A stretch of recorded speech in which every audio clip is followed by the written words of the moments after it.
From Mamma Mia, welcome to The Spill, your daily pop culture fix. I'm Em Burnham. And I'm Laura Brodnick. We have a massive episode today. We have such a massive episode. Strap in, it's going to be 2 hours and 4 minutes, whatever the Taylor Swift episode was. Was that the time for it? It was over 2 hours. Oh, and people my were complaining God. about the time. And I was like, you know what? That's the perfect amount for her first podcast. That's so no true. cuts. I'm glad she did the whole thing just for us to listen Yeah, to. exactly. I mean, it was a bit of a scramble. They did drop it in a very inconsiderate fashion right before today's record, but we have managed to listen to the whole thing. So coming up on the show today, probably not exactly the show you expect. So we're going to talk about Taylor Swift, but then coming up later, snakes, rabbits, questionable dating advice from a Hollywood it girl. Today's show has it all. It's a massive, massive show. But first, we do want to talk about the podcast that everyone's talking about today. Yes, the podcast everyone is talking about. So as teased yesterday, which also disrupted our podcast schedule because we had to come in here and That's so true. record an emergency We had a bit of a later episode. Yes, but I guess it was worth it just to get that little teaser up with the whole countdown clock Yeah. situation. So yes, today Taylor Swift's episode of the New Heights podcast hosted by Travis Kelce and Jason Kelce. Two men I didn't know existed 2 years ago, but I'm now very across their lives and their careers and their families. So she came onto the podcast and gave kind of a very wide-ranging interview on what she's been doing on her downtime since the Eras tour wrapped. A lot of baking, a lot of sourdough. A lot of bread. The sourdough's taken over my life in a huge way. I'm really talking about bread 60% of the time now. It's A lot of bread, which she's always been a baker, so Yeah. that really tracks. I love when she's like, oh, I'm all over the sourdough blogs. Like I'm in the comments, I've read every blog, and I just imagine this is like such a special day for everyone who has a sourdough blog. That's so true. Because you know just Taylor Swift's seen it. go for the sourdough girlies. Zac Efron famously said that the best thing about Taylor Swift's house is you walk in and you automatically smell baking goods. Oh, that's really beautiful. I feel like Zach needs that in his life. That poor boy. Yes, and we touched on her buying her master's back. That got very emotional. I just like very dramatically hit the floor for real. Like honestly, just It's started been a long time coming. bawling my eyes out. I found that so interesting. Did you? What was the best thing? I love how in the weeds she is with it. I think when we heard the big story about her masters, well, obviously when she signed on a record deal when she was 15, like she didn't own her masters, and then without her permission they were sold. They've been sold multiple times, and then she finally bought them back. Before they were sold, she started to re-record her music. Like it's been in the news for a really, really long time. But just knowing how in the weeds and how much she had to learn about the process of the music industry, like the technical side of it, just made me realize like how big of a deal it really is for her to own her music. Like even sending her mum and brother out to like fight for her music back, to talk about like her life and explain to people, like to producers, why it was so important for her to own her own music, and then talk about the different types of ownership for music, like owning the masters versus owning the publisher rights. Like it was just so weedy, and she explained it so well. Yeah, and also when she was talking about saving up to buy them back since she was a teenager and sobbing to Travis, and you're like, I could just really, that like it's a very visceral moment because I almost felt that moment where she walked into him. You know, when you're trying not to cry, but then you go to tell someone you love news and then you just kind of crumble. Well, it's kind of like that. It was so cute. What did you think about all the chat about like, because obviously she announced her new album, The Life of a Showgirl. We saw the cover, we got the full track list. Very sexy. We know, sexy. Well, this is one of the biggest questions I've always had is like after she does that huge Eras tour, what does she do? Because after being on stage for over 3 hours and singing and dancing and the hype of it, and we know that she runs straight off the stage into a car, straight back to her hotel. And I always thought like, does she spend like 3 or 4 hours winding down? And now we kind of have that answer because she's like, the cover is meant to be the end of the night of doing the Eras tour where she jumps in the bath and just lies there for ages. But she's wearing the showgirl costume to like preserve her decency. I love that. I was not really surprised that she announced a new album. I think a lot of people expected her to do a big Adele moment where you just like leave the spotlight for a really, really long time and then just come back like every 5 to 10 years. She was never going to do that, She was right? never going to do that. And she does speak about like her, and like she loves making music. She loves writing songs. And what I thought was really interesting is the way she spoke about energy. And she calls energy a luxury item and a privilege to have. Yeah, because she sounded so aware. I mean, we've always said we know she's an online girl, but I do think that she handles criticism a a lot better than people have given her credit for listening to that interview, because she does love revenge. Yeah. She loves revenge, and she does seem to really, really hold a grudge, which is fair enough. I still do. If you wronged me 10 years ago, I remember that. I remember you and your name and where you live. Yeah, exactly. And we talk about you and think about you often, and your time's coming. But I also, I love how she, it's like when she did that big profile and she talked about Kim Kardashian all these years later, and she's like, the trash always takes itself out. It's like, oh, you haven't forgotten. But I also think that when she was talking about reading all the mean comments about herself and how she and Travis share like rumors about each other, like they'll come and say like, oh, did you see they're saying this? Did you see they're saying that? And then she's like, I see a name with my headline, that's not my business. That's at the end of the day your business, because of the energy situation that she's not giving them. What I really liked what she said about the Easter eggs was such a moment to kind of like help shut down those rumors. Like she confirmed that the Easter eggs are only ever about the music. It's never about her personal life. Yes. And I thought that's such a clever way to say like, stop like making rumors about my personal life, because that will never something I'll ever put out there. The amount of intelligent, worldly women I know who thought that announcement yesterday was either a pregnancy announcement, an engagement, or an engagement announcement is frighteningly high. Yeah. And I'm like, okay, thank God she said that, because I can't take this anymore. I know. It's too much. I know, when she was like, it's never going to be about my personal life. It's always about my career and how she builds it in and all those little things. And I was like, yeah, I don't think she's ever going to like breadcrumb a baby or an engagement or anything like that. I think one day she would just drop her wedding photos in like a music video or a performance or something, and you would kind of just, it'll be very obvious. And like well after the fact, just as like a little sprinkling. Speaking of the revenge and the Easter eggs and all that, what do you think of the theory that she called the album The Life of a Showgirl so that it sits above The Life of Pablo, Kanye West's album, in the charts and everything when you search it? I thought that was like always one up him. I thought that was really funny. Also, like, I know the Swiftie fans are going to be so mad at me. Oh, go on, say it. I'm a fan of hers. I love her music. I'm not like a massive fan of like her as a entity. Like I just love her music, like with most artists. Are you holding a grudge because you didn't get Eras tour tickets? Obviously. Life of a Showgirl, not my favorite name of an album. Really? What don't you like about it? I don't like how it was written by ChatGPT. Okay. Do you think that? Yes. I think it's like not as creative. And I feel like she has like some really creative album names. Like I think it started with Tortured Poets Department, Life of a Showgirl. I want to come back to like the 2 syllables, 1 syllable, Red, Speak Now. Yeah. Are they your favorites? Reputation. Yeah, I do love the idea that like Tortured Poets Department and The Last Showgirl, everyone's like, why do those 2 names sound like you're misremembering a movie name? And you're like, it's The Last Showgirl. Or no, it's The Only Showgirl. No, it's Life of a Showgirl. Life of a Showgirl. Or it's Showgirls. Or like Tortured Poets like Society, the Poet Society. The Dead Poet Society. Dead Poet Society. Swifties hate us right now. I'm so sorry. Not my favorite album name, but I never judge an album by its name. I want to hear the music. Or by its cover. That's very smart of you. Or by its cover. I mean, I sometimes judge it by the cover, which I love. I love the cover. Oh, thank God. Yeah. Yes, very excited to hear it. I haven't pre-ordered it, but I'll listen to it on Spotify when it comes out. But I do like the idea that she did that to be ahead of the Kanye West album title. It's one which of those also things... makes me think that like she didn't put that much thought into it. She just wanted to do that. Yeah, she just looked at the algorithms and the search terms and was like, what can I do about this? She nailed that SEO. She'll never confirm nor deny, but we know.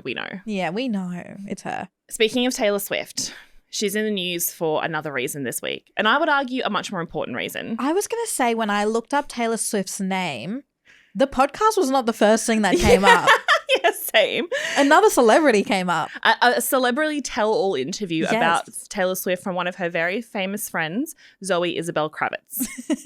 I love it when you middle name celebrities. It's the best. I just think, Zoe Isabel Kravitz, Taylor Ellison Swift, it's all out there. Oh my God, it's all out there. So Zoe Kravitz was on a talk show. She's doing a bit of press at the moment, and she was talking about the fact that when the LA fires happened, both she and her mother were in like the danger areas, and she called up her good friend Taylor Swift and said, can I crash at your huge 30s Hollywood mansion that is sitting empty, because Taylor Swift has about 15 properties and she spends a little bit of time in each of them.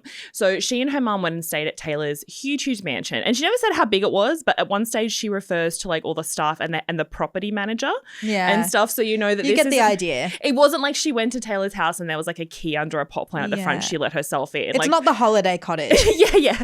It's the staff who live full-time on the property to maintain it that let her in. So she and her mum stayed there for a few weeks. weeks, and then Zoe was heading off to work and she was packing up her stuff, and she said she was really big on wanting to leave the house as they found it so Taylor would never know they were there, to be polite guests.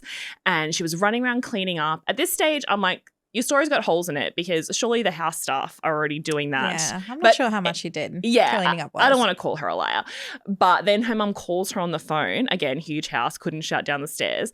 And her mother had brought her pet snake, Orpheus, with her. Of course, Lisa Bonet has a pet snake. I would expect nothing less of my Lisa God. Bonet. And she ran out of her on-fire house, and the first thing she grabbed was Orpheus the snake, which is the correct choice. Correct. And she was upstairs in a bathroom, and Orpheus had escaped. And when Zoe reached the bathroom, she realized that the snake had gone through like a little hole in the corner, and her mum was holding onto the snake to stop it from going through the wall. Yeah.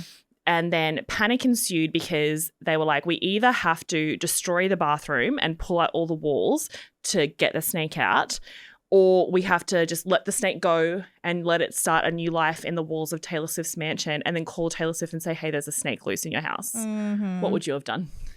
I would have knocked down that entire house just to get that snake out Which of is there. what they did. At one stage, if I could have asked Zoe Kravitz a question, at one stage she says that her mum's holding the snake tail and she's holding the snake tail. And I don't know how snakes work, but I was like, why don't you just pull it? Would that have hurt the snake? Maybe. Like pull it. But surely a little tug would have been fine. I also think like a snake's bodies is like all muscle, right? Yeah. So that could have been like quite a strong snake. Yeah. So, okay, great. I'm not sure. Someone call Robert Owen. So, yeah, get Robert Owen on the phone, tell him to take his shirt off and tell us how snakes work. So they didn't pull the snake. Instead, they got the house manager to come up and the staff and literally pull He apart. came up with like a crowbar. Ready for action. Crowbarred the whole bathroom open. And so then Taylor Swift returned to her demolished home from Zoe Kravitz. But the snake was okay. I think that's the important part. The snake was okay. And I was like, whoa, this is the story of a century. Yeah. However, it's not even the most popular animal celebrity story of the week. Yeah. I want to take you back to late last week. Yes. And a lot of people miss the story, but it's like every entertainment podcaster's dream story to talk about. So we were gifted this beautiful news, and it comes from a certain New York socialite you might remember, named Anna Delvey. Oh, yes. Also known as Anna Sorokin, which is her real name, I'm guessing. Yes. Yes. Yes, good job. So she is a very, very famous con artist and fraudster. She's famous amongst millennials mostly. She recently appeared on Dancing with the Stars with her ankle bracelet. Do you remember that? Yes, I do. That was so important. And she's still got the ankle monitor on. Oh my God, iconic. Iconic scenes all around. So our friend Anna, she recently did a photo shoot with a photographer named Jasper Soloff. And in one of the pictures, she's seen on the streets looking very chic, holding two pink leads. At the end of these two pink leads are two very cute bunny rabbits. Yeah. It's a beautiful photo. It's lovely. Now, this part is important. The origin story of the bunny rabbits. So it's a bit convoluted. So a hairstylist and assistant on the shoot named Christian Batty, he said that he could get some rabbits. He asked someone online if they could bring their bunny for the photo shoot, but it's not totally clear who gave him the two bunnies. A few days later, a blogger named Terry Chow saw posts on a local Facebook group about rabbits that have been lost in Prospect Park in Brooklyn. So she went out there with two neighbors and they caught one rabbit, and then a few days later they caught the other rabbit. Then Chow was scrolling on Instagram and she was like, Anna Delvey's just on a photo shoot and those rabbits look suspiciously similar. The detective work is unparalleled. Now, here's where it gets really messy. This thing blows up. Everyone on the internet was like, oh, these rabbits from Anna Delvey's photo shoot, like criminal Anna Delvey, has just been left in the park for people to just pick up. Like they took the rabbits and then they just let them go. How crazy. And the story escalated from, oh, she must have just released them off those leashes to she like drove past in a car and probably like pelted them out the window and then threw bricks at them. Like that's how the story escalated. It got so insane where Christian Batty, you remember Christian Batty? Yeah, He's the so assistant important. who brought the rabbits on. He made a statement. I'm going to read some of it. I need to be completely honest. I lied to you, Anna, and the rest of the team about the rabbits. The truth is, I did abandon them in the park. I'm not laughing. I can't stress enough I'm not laughing at the rabbits. It was wrong, cruel, and inexcusable, and I take full responsibility for my actions. At 19, with no experience caring for animals, no pet-friendly housing, and no knowledge of available resources, I felt overwhelmed and made the worst possible choice. When I realized the rabbits were being surrendered to me, I panicked. Believing mistakenly that there were existing rabbits in that area, I released them there thinking that was my best option. I'm relieved to hear that the rabbits are now safe, but I deeply regret the harm I caused. I also want to be clear that Anna and Jasper had no knowledge of my actions until this afternoon, and I ask that any mention of them be removed from the situation.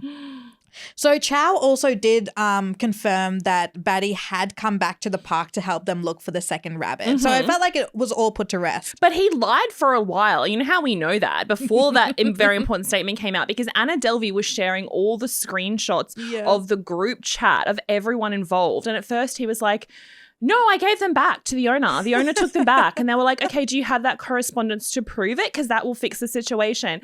And did you notice the other name involved in all of Kelly Catrone?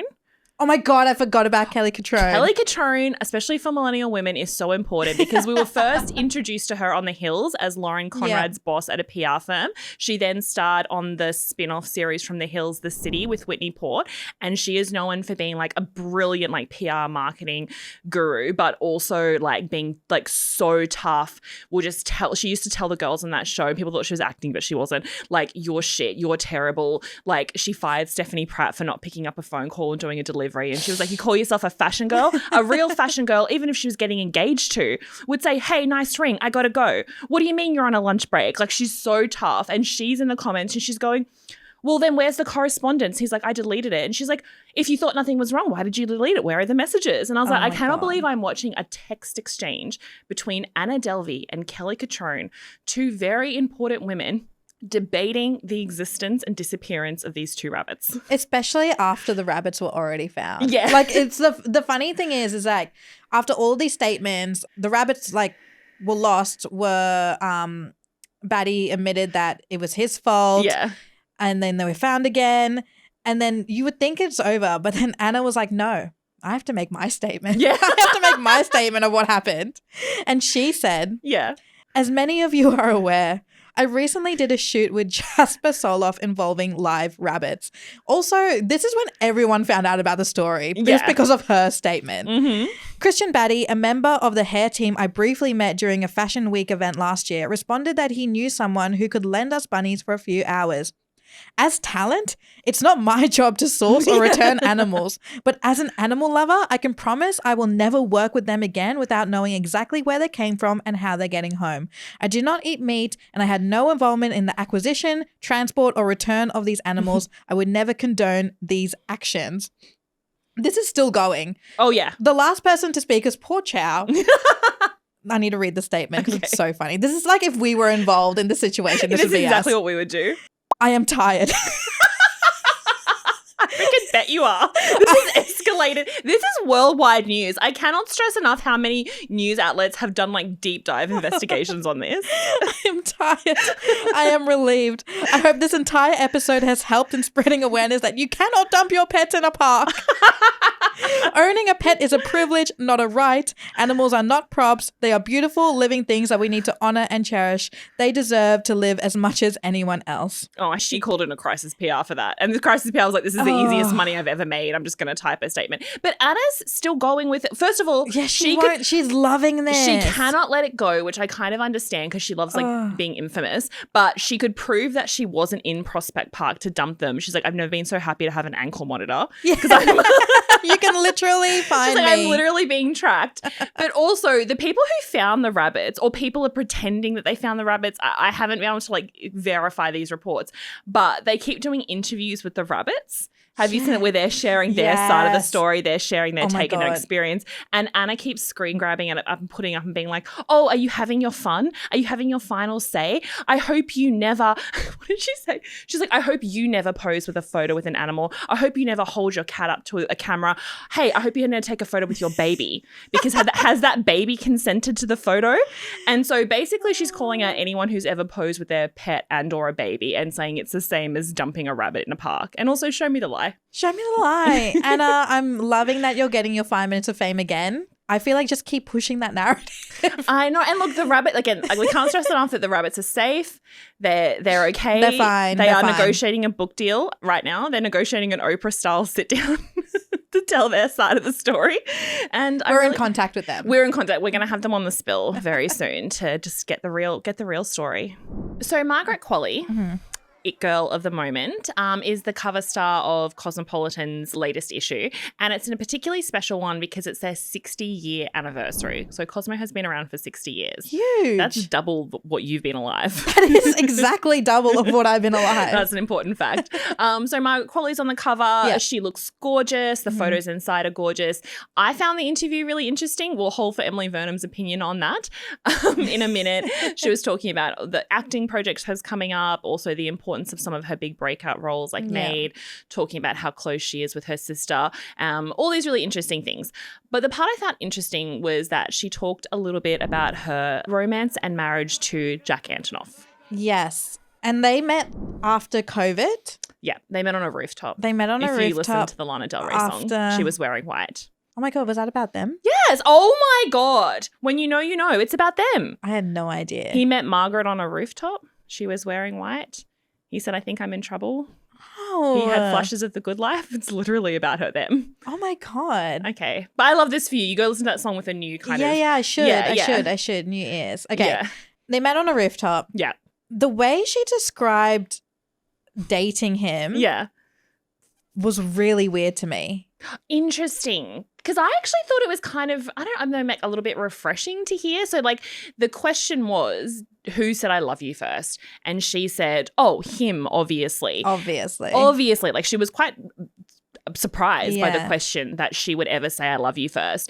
And she said that she was a bit old-fashioned with her rules around romance and dating, and that she would never say I love you first. She would never be the first one to text, and she never texts us twice because she's an old school Southern girl at heart, and that's how she goes about relationships. What does that even mean? It's kind of like the old school rules. Like, you wait for him to like message you or call you first. You kind of wait a certain amount of days for your reply. You know, it's kind of like that really old school thing of playing really hard to get, of being the flame and not the moth. The thing is which like, I wouldn't recommend for most of us. I think that's a No. Margaret Qually thing. I think you can be that if you're Margaret Qually, exactly. And you have the beauty and the fame and the fortune. Like, of course, I'd be chasing her. I'd be double texting the hell out of her. That was my first thought reading this. I was like, oh, interesting that you were being you were kind of counting down, like, I've texted him here, so I can't text him again. I sent this message, so I can't message again. And I was like, did you really have to go through all that to win Jack Antonoff? I feel like it was a sealed deal from the moment you saw each other. Surely. I thought that was really, really surprising. But more than the dating, because I know we originally discussed that we were talking about the dating aspect of this profile. I have some things to say about the other parts of the profile. Okay, this is your floor to say what you want to say. Do we really believe, there's a question in there that asks, and I genuinely think the interviewer was taking the piss when they asked this question. Yes, and the interviewer is the editor of the magazine, which is a big deal, Willa, because she's only like 27 or 28 or something like that. Insane. And she's running the Cosmo Empire. She's running the Cosmo Empire 60 years. Yeah. Younger than me. Yeah. The question was, how did you get into acting? Yeah. I think we all know how she got into acting. Yeah. She does not answer the way we wanted her to answer. Oh, because her mother is Andie MacDowell, very famous actress. And that's exactly how she got into acting. Okay. I got into acting because my mother, Andie, who's very famous, very well known, got me into acting. That's literally all she had to say. Okay, so you don't believe the story she said in the magazine that she got into a ballet school in New York and she The ballet was... school could be true. No, that is true. I've seen photos. I've Yeah. seen photos of her at the ballet And school. then she decided that she couldn't cut it as a dancer. She wasn't quite good enough. And so she got herself Which I also agree, because we did see that James Bond special dance. And you were like, oh, I see why she didn't make it to the American Ballet School. Armchair critic over here. So then in the magazine she talks about, like she emailed her mum and said, I've dropped out of ballet school, but I found another school to go to, like a high school, because she was 16. I found a job and I'm going to make it work. What do you think? And then she slept on a mattress on the floor, went to Paris Fashion Week with a textbook to study for the classes she was failing, and had no friends. You don't believe that? I don't believe that. The thing I don't believe the most is the mattress on the floor. Yeah, well, it might have been a very luxurious mattress on like a very big apartment. There's 100% it's apartment that her parents had bought. Yeah. And she's living in. She's talking about like struggling to pay rent. Because she said she was financially independent at 18 because she was working so much. She was like full-time modeling at the time. She was financially independent at 18 because her parents had a trust fund that was given to her by birth. Okay. I just feel we've talked about Nepo babies so much, and there are some Nepo babies that we love because they fully lean into it. Like they fully accept that they're a Nepo baby. We talked about Dakota Johnson and like taking the piss out of being a Nepo baby and always like talking about like her parents and upbringing, and Antonio Banderas. Like everyone who's like a Nepo baby feels like they're now starting to get around and be like, well, I can't change it. Yeah. And she still very much is like, I'm not. I was a struggling actress on the streets. You weren't. She wasn't. And I don't like that part of the interview, but I love how Cosmo just kept it all in because it's so funny. Yeah. I mean, look, I feel like a lot of people believed it. Even I never thought she was struggling on the street, but when she was talking about like going off to like traveling as soon as you say I'm traveling the world to walk in different catwalks at different fashion weeks, my sort of empathy for your struggle as a struggling, starving artist does drop a little bit. Drop a little bit. But I did kind of believe the fact that she was like modeling to put herself through high school, and she was like living in New York alone. Yeah. And I do believe she had no friends. I believe that. No. At the time. She has friends now. She has a lot of friends now. But yeah, at the time, it's just like, I feel like ever since I learnt about this particular celebrity, it's just been question after question for me. Yeah, and look, we have had her on the spill before and no questions were answered. I can't stress that enough. And that is one of my wildest interviewing experiences, interviewing Margaret Qually, because that was one of my wildest interviewing experiences, and I wasn't even there. I can't believe I came into the office at 6 a.m. to interview her, and we got on the Zoom, and she was with Geraldine Vishwanahan, amazing Australian actress who did all the talking and heavy lifting. Her. And this is a girl who is, I'm sure, lovely and creative, but has never had to sort of like be super professional, I think, in a way, because the interview came on. I have limited time. I'm here at 6 a.m. I've watched the movie. I've got my questions. I could never be more prepped. And she jumps up because she had lace gloves on that one with her outfit, and she'd taken them off and she wanted to go put them back on. And everyone in the room is like, Margaret, sit down. Like, you've got to do the interview. And I was like, hey, Margaret, so nice to meet you. Like, I literally have 7 minutes. And the whole time she was just hysterically laughing and like falling sideways. What was she laughing at? Who could say? LV, I didn't say anything funny. You don't know how much this upsets me. Oh, really? We've talked about this interview. Like, look, I listened to the interview. Yeah. Like after the minute you got out of the interview, I listened to it because I was so excited. Like, it's a huge get, right? Like, huge celebrity get to come on our pod. A little old podcast to spill. And I'm like, I don't want to keep going on and on because every time I talk about Margaret Qually, everyone's like, why does M. Burnham hate women so much? That is what they say. Like, why does she hate women? And I'm like, go back and listen to that interview because it was such an important get for us, and it was just so disappointing. Like, I felt disappointed for you.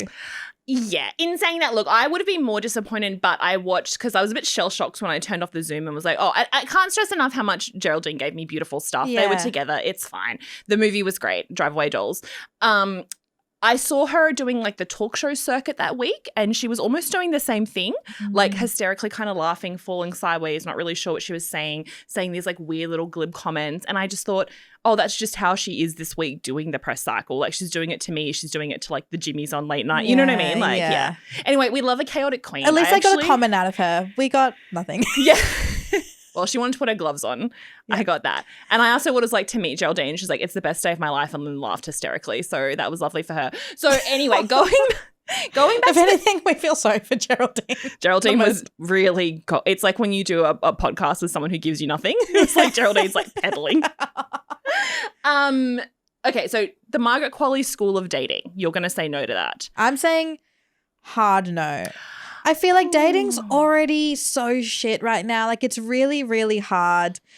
Last thing you want to be doing is taking dating advice from a woman who literally didn't need any dating advice her whole life and is like now married to the love of her life. See, I don't know if that's quite true. Like, yes, she's a beautiful, rich, successful model, actress, dancer. But I do still think she's struggling on that mattress. But the mattress struggle is real. But I do still think that even the dating game, even at that high level, because you've got to think the people that she's dating are actors, musicians. They're people from the same world. So it's not like she's dating like a normie that she met on a corner street or anything like that. She's dating people who are in that world. And she talks in the article about previously to marrying Jack, always feeling like she had to transform herself into this like ideal girlfriend and play this character. And she was always like very stressed. So I do think there's something in that she always felt like she was on the back foot in relationships. And so she turned to these really old school Southern dating rules. And I've got to say, like, I'm not saying that women should like regress in relationships and feel like they can't call, they can't text, or they can't make the first move. But I did always feel something like a little bit comforting about it because I just feel like dating's really stressful, especially at the moment. Is it more like knowing that we're all doing it? Maybe that. Or maybe it was having rules. It was having a clear set of rules. Because at the moment, you know, like if you want to date, you're like, do I text? Do they text? Do I text them on this platform? Do I like their Instagram story? Do I send them a message? Do I like their TikToks? I don't know. Like there's so many like their TikToks. I don't know. Is that what the kid's doing to date nowadays? Am I doing it wrong? It's fine. I'll let it slide. Okay, thank you. And so I loved the idea of someone calls you or messages you and then you send them one text message back and then you cut yourself off and it's their job to message you back. So everyone knows where they stand. Everyone knows their rules. Everyone knows their place in the dating game. Okay. But if you're playing the dating game, at least make sure the person you're playing with also knows they're playing. Well, that's the thing. Everyone needs to know the rules. So I don't know. Maybe this is like a PSA. We should put out the Spills list of dating rules. Well, I actually loved, like, to bring it back to the top of the episode quickly, Taylor Swift talking about what won her over with Travis Kelce is that he talked about in this podcast, and this was kind of new information, that he had gone to her concerts, he had listened to the lyrics. He did think he was going to be let backstage, which I thought was a bit weird of him. And Taylor was like, no. When they didn't know each other. And he listened to her lyrics and was like, oh, she wants someone to really chase her and make a big public love declaration and then follow it up with actions. And that's what he did. And she was like, that is what won me over. That and the fact that 100 people in her life came to her and said, this guy is amazing. Yeah. So it wasn't just, I don't think any random could do that, or any random with a profile. But she was like, I wanted someone to shout from the rooftops that they loved me and like really like be there for me and be a hype person. And I've been waiting for this since I was a child. And that is what won me over. Men who listen. Men who show up and support. It's just all we want. I don't know. I guess I also, that was quite good dating rules. It's like this idea of like everyone kind of has like their, you know, like he makes a declaration, you kind of, you know, like lean into that. Well, we have a platform. Maybe you can say here what you want, and then maybe a man will listen and be like, that's exactly what she wants. I'm going to do that. I think, well, yeah, maybe. Maybe I'll make a list. $1 million. I don't know if that's how the dating game works. I'm just saying, if Em and I have any secret admirers out there who are too scared to text us and or make a public declaration, this is your go-to. Now's your chance. Just don't do it on TikTok because I rarely see that. Now's your chance. You can DM us. DM us on Instagram. We're the Spill Podcast on Instagram. Our producer's like, you know what I don't want to be doing on my busy day is fielding your dating requests.